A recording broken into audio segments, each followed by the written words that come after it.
ഹജ്ജിന് പോകാൻ ആഗ്രഹമുള്ളവരെന്ന് കൈവെക്കുക. ഹജ്ജിന് പോകാൻ അള്ളാണ് അതിനകത്ത് കൈവെക്കാത്ത ആൾക്കാർ. എന്തപ്പ നീ ഹജ്ജിന് പോയതുകൊണ്ടാണ് കൈവെക്കാത്ത? ചില ആൾക്കാരൊക്കെ കൈവെക്കാൻ തന്നെ മടി. ചിലപ്പോ ഹജ്ജിന് പോയത് കൊണ്ടായിരിക്കും. അങ്ങനെ ഇതപ്പാ സാധാരണ ഹജ്ജിന് പോയവർക്ക് പിന്നെയും പോകണമെന്നല്ലേ തോന്നണേ? ഇതേത് വിഭാഗം? ഹജ്ജിന് പോയ ആൾക്കാർക്ക് പിന്നീടും ഹജ്ജിന് പോകണമെന്നല്ലേ ആഗ്രഹം ഉണ്ടാവുക. ഈ കൈവെക്കാത്തവർ എന്താണെന്നറിയില്ല. കൈവെക്കി നമ്മളെല്ലാവരെയും അള്ളാഹു അവിടെ എത്തിക്കുമാറാകട്ടെ. ഉറക്കപ്പറ അള്ളാഹു നമ്മളവിടെ എത്തിക്കുമാറാകട്ടെ. ഹജ്ജിന് പോകാൻ പൈസ വേണോ? ഹജ്ജിന് പോകാൻ പൈസ വേണോ? തിന്തിപ്പോ വെടികൊണ്ടതുപോലെ ഇരിക്കുന്ന മനുഷ്യന്മാരെ പറ. ഹജ്ജിന് പോകാൻ പൈസ വേണോ? വേണം. എന്നിട്ട് എന്തേ കാക്ക, ഈ നാട്ടിൽ ഒരുപാട് കോടീശ്വരന്മാരുണ്ടല്ലോ, ഹജ്ജിന് പോകാത്ത എന്താ? ഈ നാട്ടിൽ എത്രയോ കോടീശ്വരന്മാരുണ്ട്. അവന്റെ വീട് കെട്ടിയ പൈസ ഒന്നും വേണ്ട, വീടിന്റെ മതില് കെട്ടിയ പൈസ മതി ഹജ്ജിന് പോകാൻ. വീടിന്റെ ചുറ്റുമതിൽ കെട്ടിയിരിക്കണ ഗേറ്റും മതിൽ ഉൾപ്പെടെയുള്ള ആ കെട്ടിയിരിക്കുന്നതിന്റെ പൈസ മതി ഹജ്ജിന് പോകാം. പോയിട്ടുണ്ടോ? പോയിട്ടില്ല. എന്തേ പൈസ ഇല്ലാത്തണ്ട? ഓന്റെ ആവശ്യത്തിന് പൈസ ഉണ്ട്. അപ്പൊ മനസ്സിലാക്കേണ്ടത് പൈസക്കൊരു പരിഗണനയില്ല. ഹജ്ജിന് ഉംറയ്ക്കൊക്കെ പോകണമെങ്കിൽ പൈസക്കല്ല പരിഗണന. അള്ളാഹുവിന്റെ പ്രവാചകൻ സല്ലല്ലാഹു അലൈഹി വസല്ലമ തങ്ങൾ പറഞ്ഞു, ലാ യദ്ഖുലൂനൽ മക്ക ഇല്ലാ ബിറഹ്മത്തില്ലാ.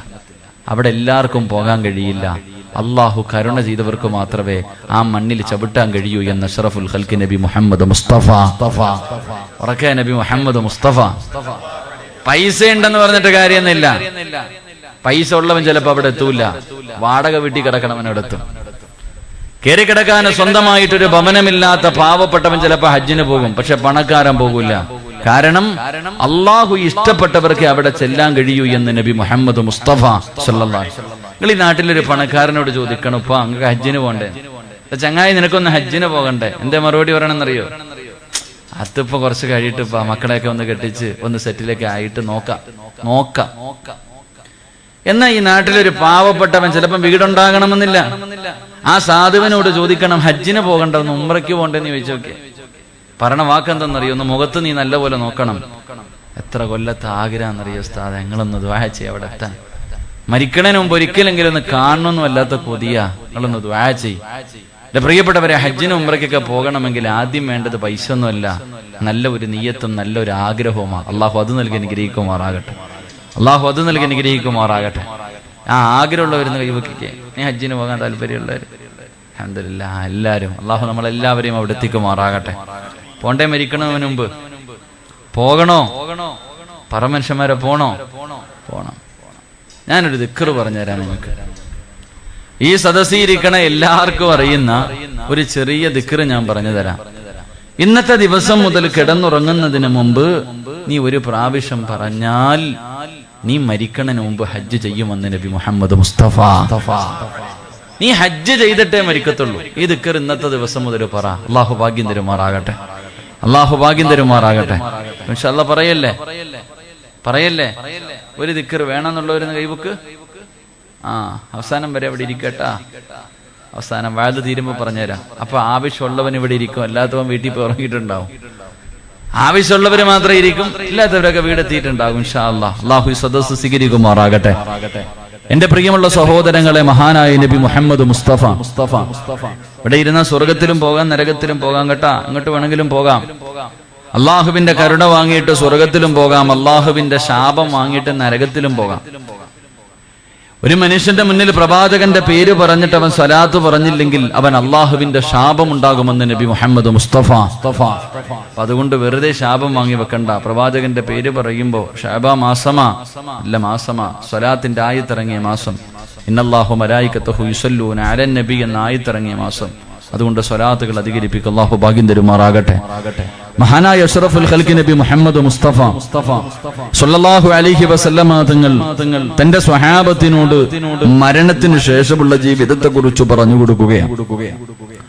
മരണത്തിന് ശേഷമുള്ള ജീവിതം, ഖബറിനെ കുറിച്ച്, ആ ഖബറിന്റെ അകത്തെ വിചാരണയെ കുറിച്ച്, അവിടെ നിന്ന് എഴുന്നേറ്റ് പരലോകത്തേക്ക് കടന്നു വരുമ്പോൾ അതിന്റെ രംഗങ്ങളെ കുറിച്ച്, അതിന്റെ ഭയാനകതയെ കുറിച്ച്, നരകത്തെ കുറിച്ച്, മീസാനിനെ കുറിച്ച്, സിറാത്തിനെ കുറിച്ച് അള്ളാഹുവിന്റെ പ്രവാചകൻ സല്ലല്ലാഹു അലൈഹി വസല്ലമ തങ്ങൾ തന്റെ സ്വഹാബത്തിനോട് പറഞ്ഞു കൊടുക്കുമ്പോ, അവിടുന്ന് പ്രഭാഷണം കഴിഞ്ഞിട്ട് അള്ളാന്റെ റസൂൽ തന്റെ വീട്ടിലേക്ക് കടന്നു വരുമ്പോൾ തന്റെ പ്രിയപ്പെട്ട ഭാര്യയായ ആയിഷ ബീവി റളിയല്ലാഹു തആല അൻഹ വീടിന്റെ അകത്ത് കരഞ്ഞ് കരഞ്ഞ് കരഞ്ഞ് തളർന്നു കിടക്കുകയാണ്. തന്റെ പ്രിയപ്പെട്ട ഭാര്യയായ ആയിഷ ബീവി റളിയല്ലാഹു തആല അൻഹ വീടിന്റെ അകത്ത് കരഞ്ഞ് കരഞ്ഞ് തളർന്നു കിടക്കുന്നത് കണ്ടപ്പോൾ പ്രവാചകൻ സല്ലല്ലാഹു അലൈഹി വസല്ലമ തങ്ങൾ അടുത്ത് ചെന്നിട്ട് ചോദിച്ചു, നീ എന്തിനാ കരയുന്നേ? നിന്റെ മനസ്സിനെ എന്താണ് വേദനിപ്പിച്ചത്? നീ കരയാനുള്ള കാരണം എന്താണെന്ന് പ്രവാചകൻ അവിടെ നിന്ന് ചോദിക്കുമ്പോൾ ആയിഷ ബീബി റളിയല്ലാഹു തആല അൻഹ അല്ലാഹുവിന്റെ പ്രവാചകൻ സല്ലല്ലാഹു അലൈഹി വസല്ലമ തങ്ങളോട് പറഞ്ഞു കൊടുത്തു, നബിയേ, അങ്ങ് മരണത്തിന് ശേഷമുള്ള ജീവിതത്തെ കുറിച്ച്, ആ ഖബറിനെ കുറിച്ച്, പരലോകത്തെ കുറിച്ച്, നരകത്തിന്റെ അവസ്ഥകളെ കുറിച്ച് അങ്ങ് പറയുന്നത് കേട്ടിട്ടാണ് ഞാൻ കരഞ്ഞു പോയത് എന്ന് പ്രവാചകൻ സല്ലല്ലാഹു അലൈഹി വസല്ലമ തങ്ങളോട് പറയുമ്പോൾ കരഞ്ഞു കരഞ്ഞ് വീടിനകത്ത് തളർന്നു കിടക്കുന്ന പ്രിയപ്പെട്ട ഭാര്യ ആയിഷ ബീബി റളിയല്ലാഹു തആല അൻഹയുടെ കണ്ണുനീര് തുടച്ചു കളച്ചിട്ട് പ്രവാചകൻ അവിടെ നിന്ന് സമാധാനിപ്പിച്ചു കൊണ്ടിരിക്കുകയാണ്. ആയിഷ ബീബി റളിയല്ലാഹു തആല അൻഹ അല്ലാഹുവിന്റെ പ്രവാചകൻ സല്ലല്ലാഹു അലൈഹി വസല്ലമ തങ്ങളോട് ചോദിച്ചു, നബി, എന്നെ നിങ്ങൾക്ക് വല്ലാത്ത ഇഷ്ടമാണോ? എന്നെ വല്ലാത്ത ഇഷ്ടമാണോ? പ്രവാചകൻ അവിടെ നിന്ന് പറഞ്ഞു കൊടുത്തു, ആയിഷ, എനിക്ക് നിന്നെ വല്ലാത്ത ഇഷ്ടമാണ്, നിന്നോട് വല്ലാത്ത സ്നേഹമാണ് എന്ന് പ്രവാചകൻ സല്ലല്ലാഹു അലൈഹി വസല്ലമ തങ്ങൾ പറഞ്ഞു കൊടുത്തിട്ട് അതാ കരഞ്ഞ് കരഞ്ഞ് തളർന്നു കിടക്കുന്ന തന്റെ പ്രിയപ്പെട്ട ഭാര്യയുടെ കണ്ണുനീരിങ്ങനെ തുടച്ചു കൊടുക്കുമ്പോൾ അല്ലാഹുവിന്റെ പ്രവാചകൻ സല്ലല്ലാഹു അലൈഹി വസല്ലമ തങ്ങളോട് ആയിഷ ബീബി റളിയല്ലാഹു തആല അൻഹ അവിടുന്ന് ചോദിക്കുന്നു, നബിയേ, യാ റസൂലല്ലാഹ്, അല്ലാഹുവിന്റെ പ്രവാചകരെ, ഫഹൽ യദ്കുറൂന അഹ്ലീകും യൗമൽ ഖിയാമ. ആയിഷ ബീബി റളിയല്ലാഹു തആല അൻഹ പെട്ടെന്ന് അല്ലാഹുവിന്റെ പ്രവാചകനോടൊരു ചോദ്യം ചോദിക്കുകയാണ്. പടച്ചവനെ, പ്രവാചകൻ ആ ചോദ്യം അങ്ങ് കേൾക്കുമ്പോൾ അള്ളാന്റെ റസൂലിന്റെ കണ്ണ് നിറഞ്ഞൊഴുകുകയാണ്. അള്ളാന്റെ റസൂലിന്റെ കണ്ണിങ്ങനെ നിറഞ്ഞൊഴുകുകയാ.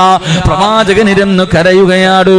ആയിഷ ബീബി റളിയല്ലാഹു തആല അൻഹ അള്ളാന്റെ റസൂലിനോട് ചോദിക്കുന്നു, യാ റസൂലല്ലാഹ്, എന്തു പറ്റി നബിയേ, എന്തു പറ്റി നബിയേ, എന്തിനാണ് കരയുന്നതെന്ന് ചോദിക്കുമ്പോ അല്ലാഹുവിന്റെ പ്രവാചകൻ അവിടെ നിന്ന് പറയുന്നു, ആയിഷ, നീ ചോദിച്ച ചോദ്യം വല്ലാത്ത ഒരു ചോദ്യമായി പോയി. ആയിഷ ബീബി റളിയല്ലാഹു തആല അൻഹ ചോദിച്ച ചോദ്യം എന്തെന്നറിയുമോ? ഫഹൽ യദ്കുറൂന അഹ്ലീകും യൗമൽ ഖിയാമ. നാളെ ഇസ്രാഫീൽ എന്ന മലക്ക് സൂറന്ന കാഹളത്തിൽ ഊതിക്കിടിയുമ്പോൾ ഖബർ പൊളിച്ചുകൊണ്ട് ജനങ്ങളെ മുഴുവനും കടന്നു വരുന്ന പടച്ചറപ്പിന്റെ പരലോകമുണ്ടല്ലോ, അള്ളാന്റെ കോടതിയുണ്ടല്ലോ. ആ കോടതിയിലേക്ക് കടന്നു വരുന്ന ദിവസം ഈ സ്നേഹം എന്നോട് കാണിക്കുമോ? ഈ സ്നേഹം അപ്പോഴും എന്റെ കൂടെ ഉണ്ടാകുമോ നബിയേ? എന്നെ സഹായിക്കുമോ നബിയേ? എന്നെ സ്വർഗത്തിൽ കൊണ്ടുപോകുമോ നബിയേ? എന്നോട് വല്ല പരിചയം കാണിക്കുമോ നബിയേ? ഞാൻ അങ്ങയുടെ ഭാര്യയാണല്ലോ. അല്ലാഹുവിന്റെ പ്രവാചകൻ സല്ലല്ലാഹു അലൈഹി വസല്ലമ തങ്ങളോട് ആയിഷ ബീബി റളിയല്ലാഹു തആല അൻഹ ചോദിക്കുമ്പോ അല്ലാഹുവിന്റെ റസൂൽ പറയുന്നു, ആയിഷ, സലാസത്തിന് 3 സ്ഥലങ്ങളുണ്ട്. നാളെ പടച്ചറപ്പിന്റെ പരലോകത്ത് 3 സ്ഥലങ്ങളുണ്ട്. ആ 3 സ്ഥലങ്ങളിലേക്ക് ജനങ്ങൾ കടന്നു ചെന്നാ ഫലാ യദ്കുറു അഹദുൻ അഹദാ. അല്ലാഹുവിന്റെ പ്രവാചകൻ സല്ലല്ലാഹു അലൈഹി വസല്ലമ തങ്ങൾ അവിടെന്ന് പറഞ്ഞു കൊടുക്കുന്നു, ആയിഷ, അല്ലാഹുവിന്റെ കോടതിയിൽ 3 സ്ഥലങ്ങളുണ്ട്. അല്ലാഹുവിന്റെ കോടതിയിൽ 3 സ്ഥലങ്ങളുണ്ട്. ആ 3 സ്ഥലങ്ങളിലേക്ക് ജനങ്ങൾ കടന്നു ചെന്നാ വാപ്പ മുന്നിലൂടെ നടന്നു പോയാൽ, ഭാര്യ മുന്നിലൂടെ നടന്നു പോയാൽ, ഉമ്മതന്റെ മുന്നിലൂടെ നടന്നു പോയാൽ, പടച്ചവനെ, കൂടപ്പുറപ്പോ കൂട്ടുകാരോ മക്കളോ ഭാര്യയോ ഭർത്താവോ ഒരാളും നിന്നെ തിരിഞ്ഞു നോക്കില്ല ആയിഷ. ഒരാളും നിന്നെ കണ്ട പരിചയം കാണിക്കൂല. ഒരാളും നിന്നെ സ്വർഗത്തിൽ കൊണ്ടുപോകാൻ നോക്കൂല. അല്ലാഹുവിന്റെ അള്ളാഹുവിന്റെ പ്രവാചകൻ അവിടെ നിന്ന് പറഞ്ഞു കൊടുക്കുമ്പോ ആയിഷ ബീബി റളിയല്ലാഹു തആല അവിടെ നിന്ന് ചോദിക്കുന്നു, നബിയേ ഏതാണ് നബിയേ, ആ 3 സ്ഥലങ്ങൾ ഏതാണ് നബിയേ? എന്റെ പ്രിയമുള്ളവരെ, നാളെ പരലോകത്ത് പടച്ചറപ്പിന്റെ മുന്നിലേക്ക് കടന്നു ചൊല്ലുമ്പോ ആ 3 രംഗം ഞാനും നിങ്ങളും നേരിടേണ്ടവരാണ്. അവിടെ ചെന്ന് കഴിഞ്ഞാ പിന്നെ ഒരാളും നിന്റെ കൂടെ ഉണ്ടാകില്ല. അള്ളാന്റെ റസൂൽ ഒന്നാമതായി പറയുകയാണ്, പടച്ചുറപ്പ് വിചാരണ ചെയ്യുന്ന സമയമുണ്ടല്ലോ, അള്ളാഹു ഹിസാബ് ചെയ്യുന്ന സമയമുണ്ടല്ലോ. ഈ ജീവിതത്തിൽ ജീവിക്കുന്ന കാലയളവില് ചെയ്തു കൂട്ടിയത് മുഴുവനും നാളെ പിടിച്ചു നിർത്തിയിട്ട് അള്ളാഹു എണ്ണി എണ്ണി ചോദിക്കുന്ന ആ രംഗമുണ്ടല്ലോ, ആ രംഗം നിന്നെ ഒരാളും സഹായിക്കില്ല. രണ്ടാമതായിട്ട് അള്ളാന്റെ റസൂല് പറഞ്ഞു കൊടുക്കുകയാണ്, നന്മതിന്മ എഴുതിയ കിതാബ് തൂക്കുന്ന രംഗമുണ്ടല്ലോ, മീസാൻ എന്ന് പറയുന്ന ത്രാസുണ്ടല്ലോ, ആ ത്രാസിന്റെ മുന്നിലെത്തിയ ഒരാളും നിന്റെ കൂടെ ഉണ്ടാകില്ല, ഒരാളും നിന്റെ കൂടെ ഉണ്ടാകില്ല. മൂന്നാമത്തെ സ്ഥലം ഏതാണ് നബിയേ? അള്ളാന്റെ റസൂല് പറഞ്ഞു, ആയിഷ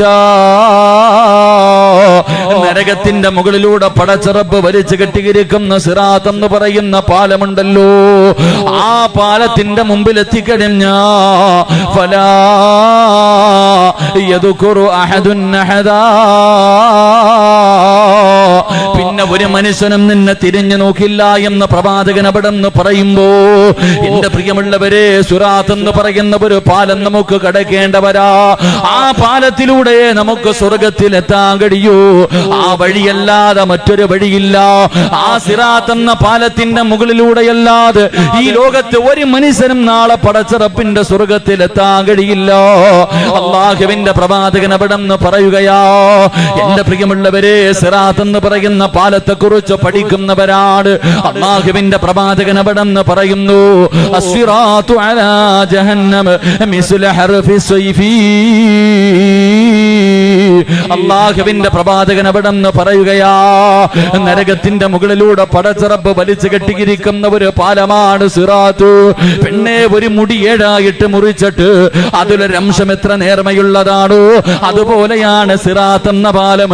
വല്ലാത്ത ഇരുളാണ്, വല്ലാത്ത വാളിന്റെ അഗ്രഭാഗത്തിനേക്കാളും മൂർച്ചയുള്ളതാ, വല്ലാത്ത വഴിവഴുപ്പാണ്. ലക്ഷക്കണക്കിന് കിലോമീറ്ററുകൾ നീളമുള്ള പാലമെന്ന്, അതാ ലക്ഷക്കണക്കിന് കിലോമീറ്റർ നീളമുള്ള ഒരു പാലമാണ് സിറാത്ത് എന്ന പാലമെന്ന് അഷ്റഫുൽ ഖൽഖ് നബി മുഹമ്മദ് മുസ്തഫ സല്ലല്ലാഹു അലൈഹി വസല്ലമ തങ്ങൾ പറയുന്നു, നരകത്തിന്റെ മുകളിലൂടെ അള്ളാഹു വലിച്ചു കെട്ടിയിരിക്കുന്ന സിറാത്ത് എന്ന് പറയുന്ന ഒരു പാലമുണ്ട്. ഈ പാലത്തിലൂടെ സ്വർഗത്തിൽ പോകാൻ പറ്റൂ, വേറെ ഒരു വഴിയില്ല. ആരായാലും ഇതിന്റെ മുകളിൽ കൂടെ തന്നെ പോകണം, നടക്കണം, കാലുവെച്ച് നടക്കണം. ആ പാലത്തിന്റെ മുകളിലൂടെ സ്വർഗത്തിലെത്താൻ കഴിയൂ. ഈ പാലത്തിനാണെങ്കിൽ വല്ലാത്ത നേർമയാ, ഒരു മുടി 7ആയിട്ട് മുറിച്ചു. അതിലൊരംശം നമ്മൾ നോക്കുമ്പോ എത്ര നേർമയാണോ അതേപോലത്തെ നേർമയായി ഈ പാലത്തിന്. വാളിന്റെ അഗ്രഭാഗത്തിനേക്കാൾ വല്ലാത്ത മൂർച്ച, വല്ലാത്ത ഇരുള്, വല്ലാത്ത വഴുവഴുപ്പ്. പടച്ചവനെ, ലക്ഷക്കണക്കിന് കിലോമീറ്ററുകൾ നീളമുണ്ടെന്ന ഈ പാലത്തിന്. പല പല ഹദീസുകളുണ്ട്. 15,000 വർഷത്തെ വഴിദൂരമുണ്ട്, 50,000 വർഷത്തെ വഴിദൂരമുണ്ട്, 75,000 വർഷത്തെ വഴിദൂരമുണ്ടെന്നൊക്കെ ഹദീസിന്റെ കിതാബുകളിൽ നമുക്ക് കാണാം. എന്റെ പ്രിയപ്പെട്ടവരെ, ഏറ്റവും ഇറക്കവും നിരപ്പുമായിട്ട് കോടാനുകോടി വർഷം സഞ്ചരിച്ചാലേ സ്വർഗത്തിലെത്താൻ കഴിയും. അവിടത്തെ ഒരു ദിവസം പ്രവാചകൻ സല്ലല്ലാഹു അലൈഹി വസല്ലമ തങ്ങൾ പറഞ്ഞു, ഈ ദുനിയാവിലെ 50,000 കൊല്ലമാണെന്ന് നബി മുഹമ്മദ് മുസ്തഫ. നബി മുഹമ്മദ് മുസ്തഫ നബി മുഹമ്മദ് മുസ്തഫ നബി മുഹമ്മദ് മുസ്തഫ സല്ലല്ലാഹു അലൈഹി വസല്ലമ തങ്ങൾ പറയുന്നു, ഇവിടത്തെ 50,000 കൊല്ലമാണ് അവിടത്തെ ഒരു ദിവസം. അപ്പൊ എത്ര കൊല്ലം നടന്നാലേ നമ്മളൊന്ന് സ്വർഗത്തിൽ ചെല്ലുക? അള്ളാഹു ഭാഗ്യം തരുമാറാകട്ടെ. എത്ര കോടാനി വർഷം നമ്മൾ സഞ്ചരിച്ചാലാ ഈ സിറാത്ത് ഒന്ന് കടന്ന് സ്വർഗമെത്താ? നരകത്തിന്റെ മുകളിലാണ്, നരകത്തിന്റെ കൊളുത്തുകൾ ഇങ്ങനെ പാഞ്ഞു നടക്കുന്നു, ജനങ്ങൾ ഇങ്ങനെ കോരിയിട്ട് കൊണ്ടുപോവാ. നരകത്തിന്റെ തീയിലേക്ക് പ്രാണികൾ കരിഞ്ഞു വീഴുന്നത് പോലെ ആ പാലത്തിന്റെ മുകളിൽ നിന്ന് ജനങ്ങളെ നരകത്തിലേക്ക് കരിഞ്ഞു വീഴാ. ഈ നരകത്തിന്റെ മുകളിലൂടെ കെട്ടിയിരിക്കണ ഈ പാലത്തിലൂടെ വേണം എനിക്ക് നിങ്ങൾക്ക് നടക്കാൻ. അള്ളാഹു നമുക്ക് ഭാഗ്യം തരുമാറാകട്ടെ. അപ്പൊ പ്രവാചകൻ സല്ലല്ലാഹു അലൈഹി വസല്ലമ തങ്ങൾ പറയാ, ഇത്രയും വർഷക്കാലം ഈ പാലത്തിന്റെ മുകളിലൂടെ നടന്നു പോകുമ്പോൾ നമ്മൾ തന്നെ ചിന്തിക്കുമ്പോൾ നമുക്കൊരു എത്തും പിടിയും കിട്ടണില്ല. അപ്പൊ പ്രവാചകൻ അവിടെ നിന്ന് പറഞ്ഞു, ഈ ദുനിയാവിലെ 10 സ്ഥലങ്ങളിലേക്ക് ആരെങ്കിലും നടന്നുപോയാ, ഈ ദുനിയാവില് ഒരു 10 സ്ഥലങ്ങളിലേക്ക് ആരെങ്കിലും തന്റെ കാല് വെച്ച് നടന്നുപോയാ, അവൻ നാളെ ആ സിറാത്ത് എന്ന പാലത്തിൽ ഒരു ചുവട്ടടി വെക്കുമ്പോ 100 വർഷമാണെന്ന് നബി മുഹമ്മദ് മുസ്തഫ.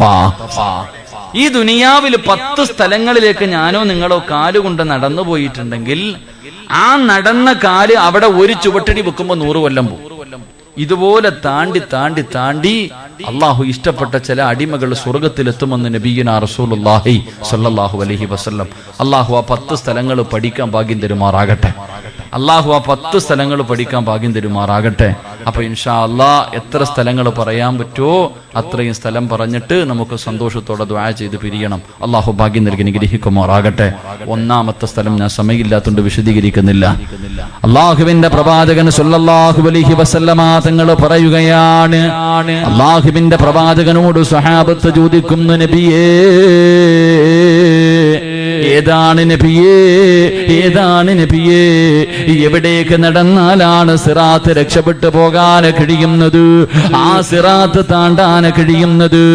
അള്ളാഹുവിന്റെ പ്രവാചകൻ സ്വല്ലല്ലാഹു അലൈഹി വസല്ലമ തങ്ങളോട് സ്വഹാബത്ത് ചോദിക്കുമ്പോൾ അള്ളാഹുവിന്റെ പ്രവാചകൻ പറയുന്നു, സ്വഹാബാ, ഒന്നാമത്തെ സ്ഥലമേതെന്നറിയുമോ? ഒന്നാമത്തെ സ്ഥലമേതെന്നറിയുമോ? അള്ളാന്റെ പള്ളിയുടെ മിനാരത്തിൽ നിന്ന് 5 നേരം ബാങ്ക്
അവിടെന്ന് വിളിച്ചു പറയുന്നു മലക്കുകളല്ല, ഇരിക്കുന്നത് പ്രവാചകന്മാരാണോ?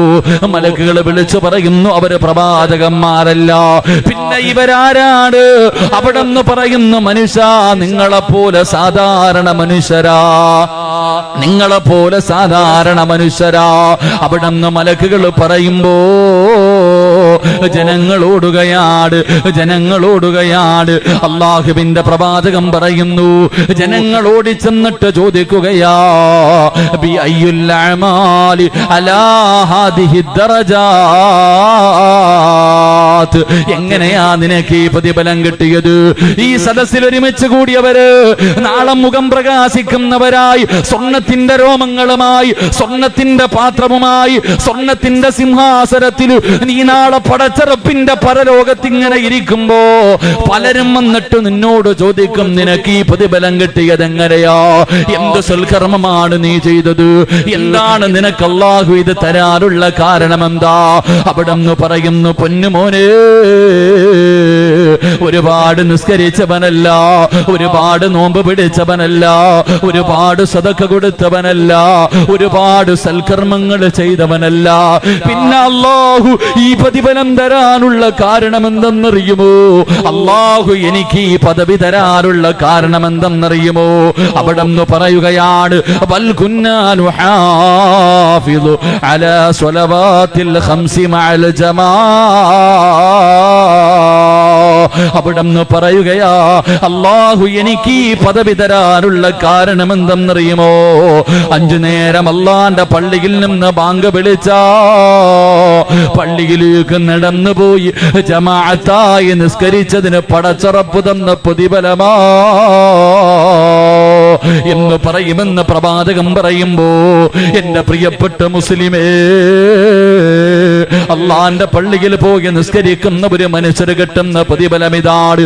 അള്ളാന്റെ റസൂൽ എവിടെന്ന് പറഞ്ഞു തരുമ്പോ, അള്ളാഹു നിനക്ക് കൈ തന്നല്ലോ, അള്ളാഹു നിനക്ക് കണ്ണ് തന്നല്ലോ, അള്ളാഹു നിനക്ക് ആരോഗ്യം തന്നല്ലോ, എന്തേ നിനക്ക് കഴിയാത്തത്?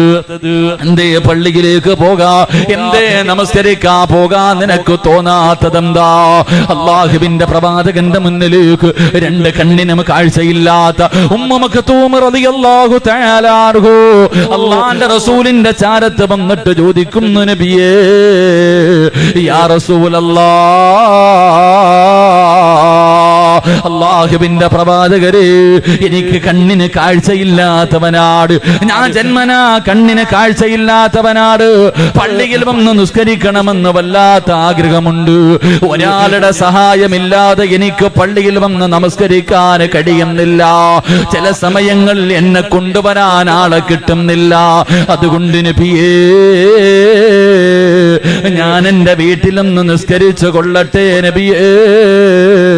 എന്നെ കൊണ്ടുവരാൻ ആരെയും കിട്ടാതെ വരുമ്പോ ഞാനൊന്ന് പള്ളിയിൽ നിസ്കരിച്ചോട്ടെ എന്ന് ഉമ്മ മക്തൂം റളിയല്ലാഹു തആല അൻഹു അല്ലാഹുവിന്റെ പ്രവാചകനോട് ചോദിക്കുമ്പോ അവിടെന്ന് പറഞ്ഞ മറുപടി എന്തെന്നറിയുമോ? ബാങ്ക് വിളിക്കുന്ന ശബ്ദം നിന്റെ വീട്ടിൽ കേൾക്കുമോ? നഅം യാ റസൂലല്ലാഹ്, ബാങ്ക് വിളിക്കുന്ന ശബ്ദം എന്റെ വീട്ടിൽ കേൾക്കാൻ നബിയേ. ആ കണ്ണിന് കാഴ്ചയില്ലാത്ത ചെറുപ്പക്കാരനായ സ്വഹാബിയോട് അള്ളാന്റെ റസൂല് പറഞ്ഞതെന്തെന്നറിയുമോ? പടച്ചവനെ, ഒരു കയറെടുത്തിട്ട് പള്ളിയുടെ മുന്നിൽ കെട്ടണം, മറുഭാഗം നിന്റെ വീട്ടിൽ കെട്ടണം, എന്നിട്ട് അതിൽ പിടിച്ചിട്ടാണെങ്കിലും പള്ളിയിൽ വന്ന് നിസ്കരിക്കണേ എന്ന് അള്ളാഹുവിന്റെ പ്രവാചകന് കണ്ണിന് കാഴ്ചയില്ലാത്ത ഒരു സ്വഹാബിയോട് അവിടെ നിന്ന് പറഞ്ഞു എന്ന് ചരിത്രം പഠിപ്പിക്കുമ്പോ, എന്റെ പ്രിയമുള്ളവരെ, നമുക്ക് അള്ളാഹു എന്ത് പ്രയാസവാദെന്നത്. നിന്റെ കണ്ണിന് അല്ലാഹു കാഴ്ച തന്നല്ലോ, നിന്റെ ചെവിക്ക് അല്ലാഹു കേൾവി തന്നല്ലോ, നിന്റെ കൈകാലിന് അല്ലാഹു സ്വാധീനം തന്നല്ലോ, നിനക്ക് ആരോഗ്യം തന്നല്ലോ. എന്നിട്ട് പോലും പള്ളിയിലേക്ക് പോയി നിസ്കരിക്കാൻ നമുക്ക് വല്ലാത്ത മടിയാണ്.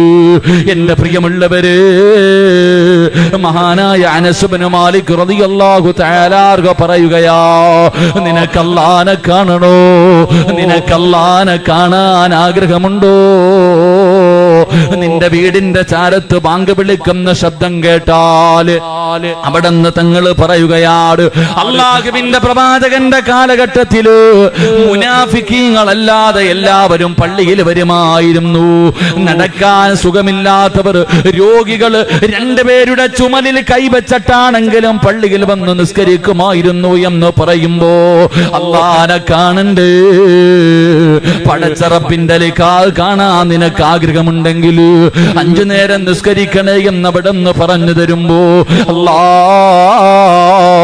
അള്ളാഹുവിന്റെ പള്ളികളിൽ ദുആ ചെയ്യുന്നത് കേട്ടവരാണല്ലോ. അല്ലാഹുമ്മ ബാരിക് ലനാ ഫീ റജബിൻ വ ശഅബാൻ വബല്ലിഗ്നാ ശുഹ്റു റമളാൻ. പടച്ചവനെ അല്ലാഹുവേ, റമളാൻ മാസത്തിന് സ്വാഗതം അരുളിയിട്ട് പടച്ചുറപ്പിനോട് ദുആ ചെയ്തുകൊണ്ടിരുന്നു. റജബ് മാസം നമ്മളോട് വിട പറഞ്ഞു. ശഅബാനിലൂടെ ഞാനും നിങ്ങളും കടന്നു പോകുമ്പോ അല്ലാഹുവേ, ഈ പരിശുദ്ധമായ മാസങ്ങൾ കടന്നു വന്നിട്ട് പോലും ഈ ചെറുപ്പക്കാരാ നിനക്കെന്തേ തോന്നാത്തത്? നിനക്കൊന്ന് നിസ്കരിക്കാ തോന്നാത്തതെന്താ? പടച്ചവനെ, ചിലര് പള്ളിയിൽ പോകുന്നവരുണ്ട്. അവരല്ലാഹുവേ പടച്ചവനെ ആകെ ആഴ്ചയിൽ ഒരിക്കലാണ് പോകുന്നത്. വെള്ളിയാഴ്ച ദിവസം ഇമാമ ഖുത്ബയിൽ നിന്ന് രണ്ടാമത്തെ ഖുത്ബ കഴിഞ്ഞു ഇറങ്ങുന്ന സമയത്താണ് ചാടിക്കീറുന്നത്. അല്ലാ, ഒന്ന് തീർന്നിരുന്നെങ്കിൽ ഓടാമായിരുന്നു റബ്ബേ. വെള്ളത്തിൽ കിടന്നവര് മത്സ്യത്തിനെടുത്ത് കരയിലിട്ടതുപോലെ അത് വെള്ളത്തിലേക്ക് പോകാൻ പിടയുന്നത് പോലെ പള്ളിക്കകത്ത് കയറിയാ എങ്ങനെയെങ്കിലും ഒന്ന് തീർന്നാ മതി, ഓടിയാ മതിയല്ലോ. ചിലർക്ക് നമസ്കാരം കളിയാണ്, ചിലർക്ക് നമസ്കാരം തമാശയാണ്.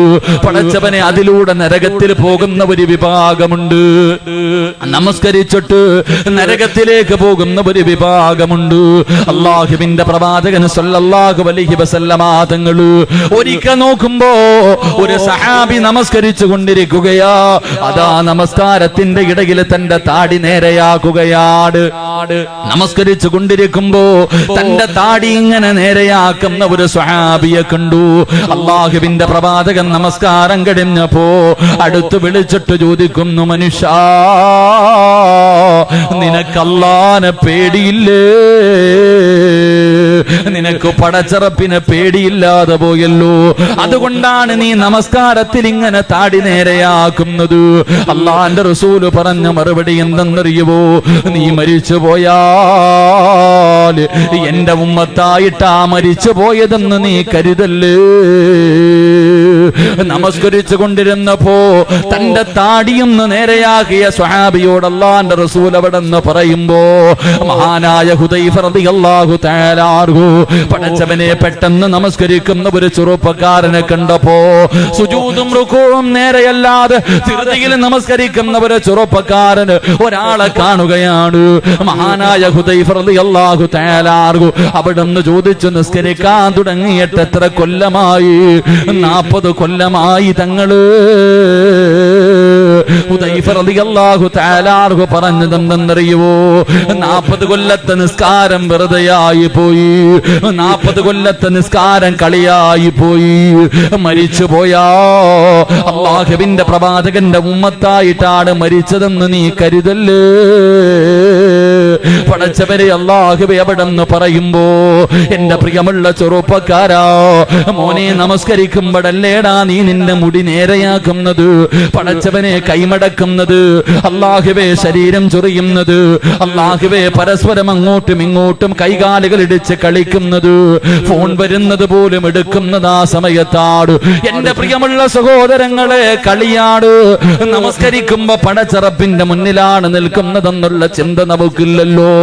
ഒരു കൊതുക് കടിച്ചാ മതിയല്ലോ, ഒരു ഉറുമ്പ് കടിച്ചാ മതിയല്ലോ. എന്റെ പ്രിയമുള്ളവരെ, നമ്മുടെ നമസ്കാരത്തിന്റെ ശ്രദ്ധ മാറുകയാ. എങ്കിലെന്റെ പ്രിയപ്പെട്ട ചെറുപ്പക്കാരാ, നമസ്കാരം എന്ന് പറഞ്ഞാൽ എങ്ങനെയെന്നറിയുവോ പൊന്നുമോര്?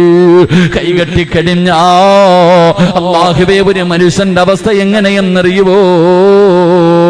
മഹാനായ ഉർവത്ത് ബിൻ സുബൈർ റളിയല്ലാഹു തആല അൻഹു എങ്ങനെയാണ് നമസ്കരിക്കേണ്ടതെന്നറിയുമോ? എങ്ങനെയാണ് നമസ്കരിക്കേണ്ടതെന്നറിയുമോ? മഹാനായ ഉർവത്ത് ബിൻ സുബൈർ റളിയല്ലാഹു തആല അൻഹു തന്റെ കാലിങ്ങനെ പഴുക്കുകയാ, തന്റെ കാലിങ്ങനെ പഴുക്കുകയാണ്. വൈദ്യന്മാരെ കാണിച്ചപ്പോ അവര് പറഞ്ഞു, ഉർവത്തങ്ങള് ഈ കാല് മുറിച്ചു മാറ്റിയില്ലെങ്കിൽ പഴുപ്പ് മുകളിലേക്ക് കയറാൻ സാധ്യതയുണ്ട്, അതുകൊണ്ട് കാല് മുറിച്ചു മാറ്റണം.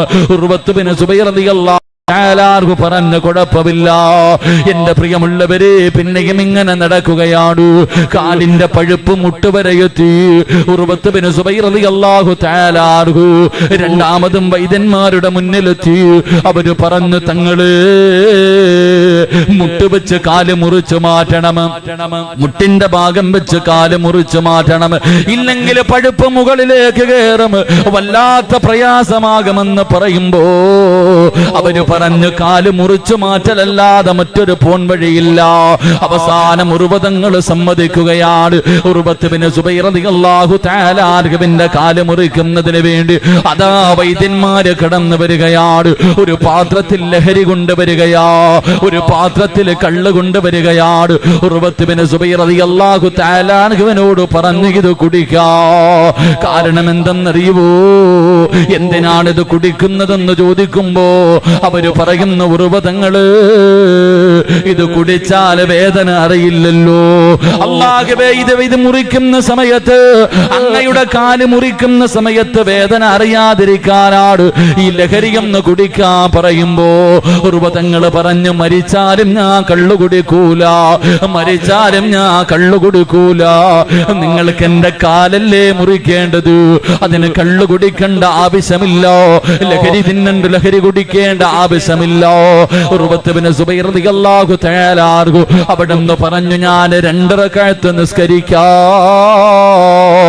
നമസ്കാരത്തിലേക്ക് കൈകെട്ടി കഴിഞ്ഞോ, കഴിയുമെങ്കിലും നിങ്ങൾ എന്റെ കാല് മുറിച്ചു മാറ്റിക്കോ. എന്റെ പ്രിയമുള്ള ചെറുപ്പക്കാരാ, ഉർവത്ത് ബിൻ സുബൈർ റളിയല്ലാഹു തആല അൻഹു അവിടെന്ന് വുളുവെടുക്കുകയാണ്, അവിടെന്ന് വുളുവെടുക്കുകയാണ്. എന്നിട്ട് പടച്ചുറപ്പിന്റെ മുന്നിലേക്ക് കടന്നു വന്നിട്ട്,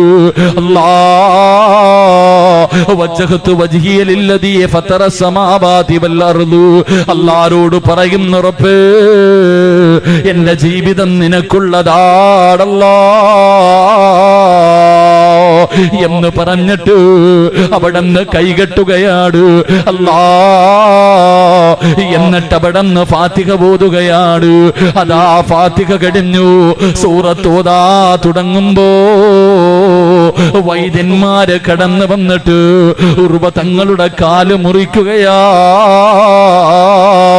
ഒരു മരുന്നും കൊടുക്കാതെ, അല്ലാഹുവേ മയക്കാതെ തന്റെ പച്ചക്കാലിങ്ങനെ വെട്ടിമുറിക്കുകയാണ്.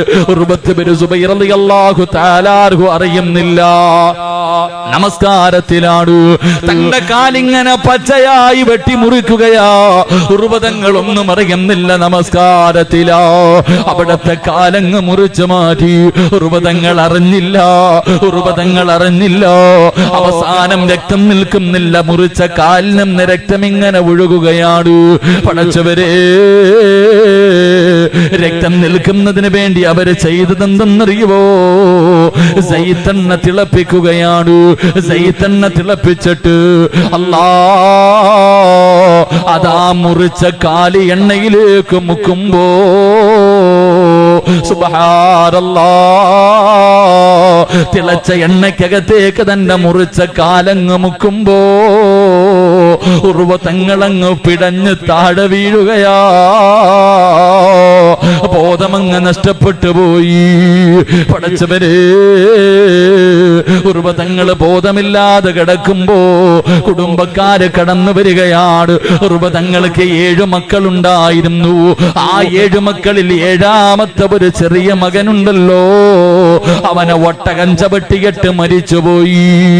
തന്റെ പൊന്നാര ചെറിയ മകനുണ്ടല്ലോ, ഒട്ടകത്തിന്റെ ചവിട്ട് കൊണ്ടിട്ട് മരിച്ചുപോയി. അല്ലാ,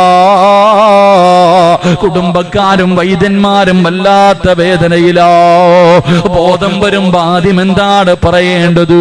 കാല് മുറിച്ച് മാറ്റിയെന്നോ തന്റെ പൊന്നാര മകൻ മരിച്ചതാണോ പറയേണ്ടത്? എന്തു ചെയ്യണമെന്നറിയാതെ കുടുംബക്കാര് മുഴുവനും വേദനിച്ചു കൊണ്ടിരിക്കുമ്പോ ഉർവത്ത് ബിൻ സുബൈർ റളിയല്ലാഹു തആല അൻഹു അവിടുന്ന് ബോധം തിരിച്ചു വരികയാണ്. അതാ വൈദ്യന്മാര് പറഞ്ഞു, തങ്ങള് അങ്ങയുടെ കാല് മുറിച്ചു മാറ്റി തങ്ങള്. ഉർവത്ത് ബിൻ സുബൈർ റളിയല്ലാഹു തആല അൻഹു അവിടുന്ന് പറഞ്ഞു, അൽഹംദുലില്ലാഹ് ഇന്നാ ലില്ലാഹി വ ഇന്നാ ഇലൈഹി റാജിഊൻ. അങ്ങ് നമസ്കരിച്ചു കൊണ്ടിരുന്ന സമയത്ത് അങ്ങയുടെ കാല് മുറിച്ചു മാറ്റിയെന്ന് പറയുമ്പോ ഉർവ തങ്ങൾ അൽഹംദുലില്ലാഹ് പറയുകയാ. രണ്ടാമതായി പറഞ്ഞു, തങ്ങള് അങ്ങയുടെ ഏറ്റവും ഇളയ മകനുണ്ടല്ലോ, ഒട്ടകത്തിന്റെ ചവിട്ടുകൊണ്ട് മരിച്ചുപോയി തങ്ങള്. തന്റെ പൊന്നാര മകൻ മരിച്ചെന്ന് പറയുമ്പോഴും അൽഹംദുലില്ലാഹ് ഇന്നാ ലില്ലാഹി വ ഇന്നാ ഇലൈഹി റാജിഊൻ.